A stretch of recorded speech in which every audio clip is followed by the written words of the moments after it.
আসসালামু আলাইকুম। আজকের এই বিশেষ আলোচনায় আমরা কোরআনের একটা আয়াত সূরা আল বাকারা থেকে নেওয়া সেটা নিয়ে একটু গভীরভাবে ভাবব। এর মূল ফোকাসটা হলো ভালো কাজে এগিয়ে থাকা, কল্যাণের প্রতিযোগিতা আর আল্লাহর প্রতি আনুগত্য। আমাদের লক্ষ্য হলো এই আয়াতের মানেটা বোঝা আর আজকের দিনে এটা কতটা প্রাসঙ্গিক সেটা খুঁজে বের করা। আয়াতটা হলো সূরা আল বাকারা, আয়াত নম্বর 148। আমি আয়াতটা বলছি, ওয়ালিকুল্লিন উজহেতুন হুয়া মুয়াল্লিহা ফাস্তাবিকুল খাইরাতি আইনামা তাকুনু ইয়াতি বিকুমুল্লাহু জামিয়া ইন্নাল্লাহ আলা কুল্লি শাইইন কাদির। এর বাংলা অর্থটা দাঁড়াচ্ছে, আর প্রত্যেকের জন্য একটা দিক, কিবলা আছে যার দিকে সে মুখ ফেনায়। কাজেই তোমরা কল্যাণের কাজে প্রতিযোগিতা করো। তোমরা যেখানেই থাকো না কেন, আল্লাহ তোমাদের সবাইকে একত্রে নিয়ে আসবেন। নিশ্চয়ই আল্লাহ সব কিছুতে ক্ষমতাশালী। এই আয়াতের মূল বার্তাটা কিন্তু দেখুন বেশ গভীর।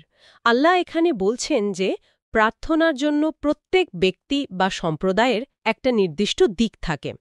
তাই কে কোন দিকে মুখ করছে সেটা নিয়ে অহেতুক তর্ক না করে আসল কাজটা হলো আল্লাহর প্রতি পুরোপুরি নিজেকে সঁপে দেয়া আর ভালো কাজে সৎকর্মে একে অপরকে ছাড়িয়ে যাওয়ার চেষ্টা করা। সে তো বটেই। আর এর প্রেক্ষাপটটা শানে নুজুলটা জানলে বিষয়টা আরও ক্লিয়ার হয়, তাই না? একদম। যখন মুসলমানদের কিবলা পরিবর্তন হলো, জেরুজালেমের বাইতুল মাকদিস থেকে মক্কার দিকে, হ্যাঁ, কাবার দিকে, ঠিক কাবার দিকে, তখন তো মদিনার ইহুদি আর মক্কার মুশরিকদের মধ্যে একটা বেশ সমালোচনা শুরু হয়েছিল। তারা প্রশ্ন তুলছিল যে কেন এই পরিবর্তন, তাই তো? হ্যাঁ, কেন হঠাৎ দিক বদলানো হলো? এই রকম পরিস্থিতিতেই কিন্তু এই আয়াতটা নাজিল হয়। এটা বোঝানোর জন্য যে দিক পরিবর্তনটা আল্লাহর আদেশেই হয়েছে, কিন্তু মূল লক্ষ্য দিক নয়, বরং আল্লাহর আদেশ মানা আর ভালো কাজ করা।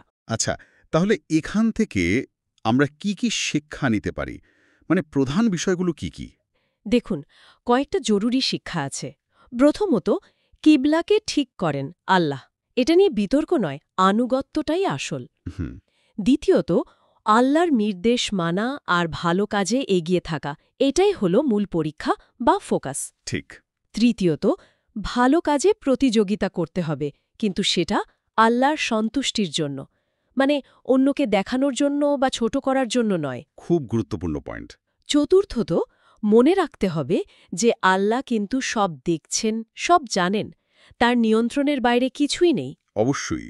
আর সবশেষে কিয়ামতের দিন, শেষ বিচারের দিন, আমরা পৃথিবীর যেখানেই থাকি না কেন, আল্লাহ সবাইকে ঠিক একত্রিত করবেন। এই ব্যাপারটা সহজভাবে বোঝার জন্য কিছু সুন্দর উদাহরণও তো দেওয়া হয়, তাই না? হ্যাঁ, খুব চমৎকার উদাহরণ আছে। যেমন ধরুন খেলার মাঠের কথা। আচ্ছা। খেলোয়াড়রা তো মাঠের বিভিন্ন দিক থেকে ঢোকে, তাই না? কিন্তু সবার লক্ষ্য একটাই থাকে, গোল দেওয়া বা ধরুন খেলাটা জেতা। ঠিক। অথবা ক্লাসরুমের কথা যদি ভাবি, ছাত্রছাত্রীরা তো আলাদা বেঞ্চে বসে। একদম। কে কোথায় বসলো সেটা বড় কথা নয়। আসল হলো সবাই একই সিলেবাস পড়ছে, জ্ঞান অর্জন করছে বা পরীক্ষায় ভালো ফল করছে। হাসপাতালের উদাহরণটাও তো দারুণ। হ্যাঁ, ডাক্তাররা হয়তো বিভিন্ন রুমে বা বিভাগে কাজ করেন, কিন্তু তাদের সবার মূল উদ্দেশ্য কিন্তু একই, রোগীর সেবা করা, তাকে সুস্থ করে তোলা। তার এই উদাহরণগুলো থেকে বোঝা যাচ্ছে যে বাহ্যিক পার্থক্যগুলো গৌণ। ঠিক তাই। এই উদাহরণগুলো আমাদের প্রতিদিনের জীবনেও খুব প্রাসঙ্গিক। জীবনের আসল লক্ষ্য কি? ধরুন জ্ঞান অর্জন করা, নিজের উন্নতি করা, নৈতিকতা ঠিক রাখা, সেদিকেই মনোযোগ দেওয়া উচিত। কে কোন পদ্ধতিতে করছে বা কার কাজের স্টাইল কেমন, এই বাইরের জিনিসগুলো নিয়ে বিতর্কে না জড়িয়ে মূল লক্ষ্যের দিকে একসাথে কাজ করাই হলো এই আয়াতের শিক্ষা। আচ্ছা, একটা জিনিস ভাবছিলাম, এই যে আয়াতটা, এটা তো প্রায় 1400 বছর আগে নাজিল হয়েছে। আজকের দিনের কোনো চিন্তাভাবনা বা তত্ত্বের সাথে কি এর কোনো মিল খুঁজে পাওয়া যায়? অবশ্যই যায়। এটা খুবই ইন্টারেস্টিং একটা দিক। যেমন ধরুন, মনোবিজ্ঞান কি বলে? বলুন তো। সাইকোলজি বলে একটা সুস্থ প্রতিযোগিতা, হেলদি কম্পিটিশন, মানুষকে আরও ভালো করার জন্য মোটিভেট করে।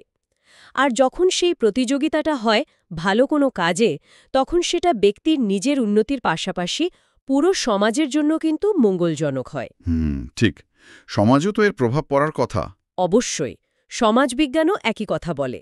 যখন মানুষ ভালো কাজে, ধরুন সমাজসেবামূলক কাজে, একে অপরের সাথে প্রতিযোগিতা করে, তখন সমাজে একটা পজিটিভ পরিবর্তন আসে।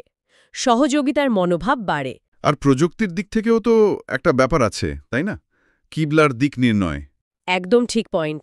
দেখুন, ভূগোল আর প্রযুক্তি এই দুটো মিলে আজকে কি হয়েছে।